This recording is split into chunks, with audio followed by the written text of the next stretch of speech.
சின்ன முருகைய சிங்கார முருகைய சின்ன சின்ன முருகைய சிங்கார முருகைய கொஞ்சி கொஞ்சி தமிழ் பேசும் செந்தில் வடிவேலனவ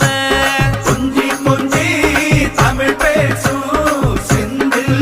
வடிவேலனவ சின்ன சின்ன முருகைய சிங்கார முருகைய கொஞ்சி கொஞ்சி தமிழ் பேசும் செந்தில் வடிவேலனவ சுப்பிரமணிய சாமி என்பார், கார்த்திகேயன் என்பார், சுவாமிநாதன் என்பார், முக அமுதன் என்பார், பாலசுப்பிரமணியன் என்பார், கருணாகரன் என்பார், கதிர்காம கந்தன் என்பார், கதிர்வேல